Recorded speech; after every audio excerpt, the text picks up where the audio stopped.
Welcome back, brothers and sisters. I am Braden. This is Langley Outdoors Academy, the place where we not only talk about what's going on in the gun world, but also how we're going to fix it together, and that is what we're going to talk about today. The content that we're about to walk through is incredible. You want to beat your local gun grabbers? You want to beat the Dianne Feinsteins, the Chris Murphys? What I'm about to show you is how we do it. Everything is linked in the description box below, and I cannot wait to hear from you guys on this one, and please send this one out because this is big.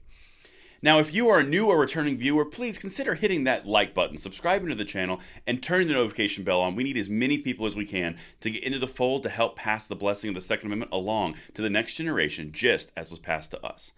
Thank you so much for your consideration, but now we're going to do something that is out of the norm for CNN. I'm going to actually say this is a well-written article. I don't know how it got out, but you know what? It did, and that's what we're going to talk about. This article is hitting on the fact that Asian Americans are buying guns like never before. It's almost like Americans have the innate ability and desire to not only embrace their Second Amendment rights, but also defend themselves, take part in a heritage that is passed down from generation to generation, no matter how bad the gun controllers want to interrupt that process.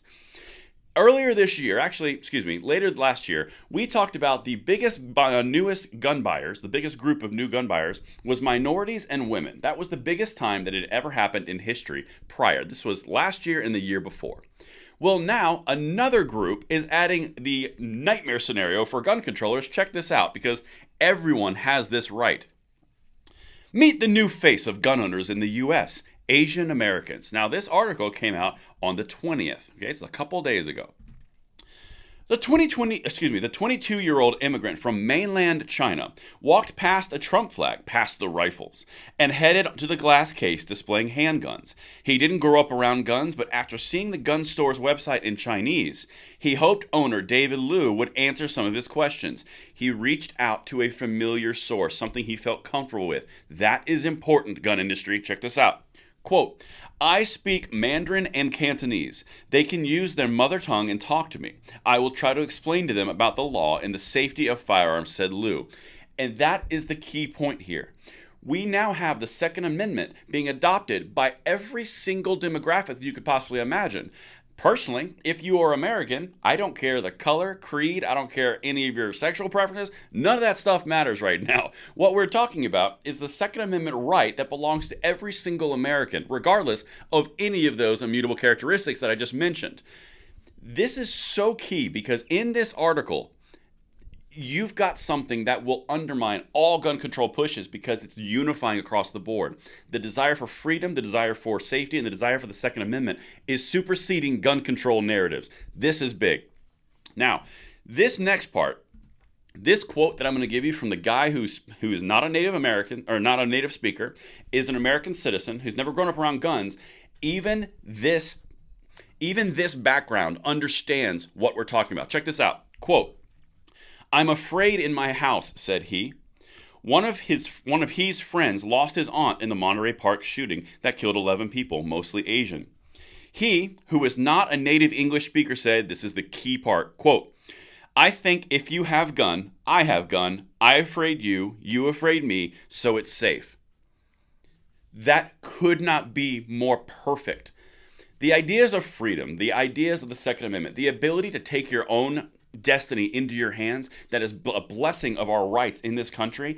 It transcends language barriers. It transcends native languages. It transcends native cultures because the American melting pot is just that. It is a melting pot. We all have these rights. And even people who did not grow up with it, and maybe they aren't native English speakers, but they understand the principle. If I'm afraid of you, you're afraid of me. We respect each other because we each have a firearm. That's what he just said. Even people who do not have the shared background understand this basic principle of self-defense. But let's keep going because that was huge. Now Liu, this is the guy who owns this place, opened Arcadia Firearm and Safety in 2016, hoping to reach the growing Asian American population in the suburban sprawl east of Los Angeles. The store sits above a Chinese restaurant just a few minutes' drive from Monterey Park. The mass shooting in the majority Asian community last month is the reason why he sought to get a gun license. Now, I'm not advocating for a gun license, but what I'm saying is the interest, the understanding, and the baseline humanity and freedom desire is there. That is so beautiful, and that is what will undermine the gun control movement in this country if we continue to foster this. In the wake of the mass shootings in Monterey Park and Half Moon Bay, a growing number of Asian Americans are buying or considering buying guns for protection. Gun safety activists, these are the gun controllers, say this trend is in response to increased racial tensions across the country, exacerbated by the pandemic and nationwide gun violence epidemic. So do you see what they're doing? A group that is a new group to the gun world is starting to adopt the gun world because they understand the basics of freedom and the basics of the blessings of this country.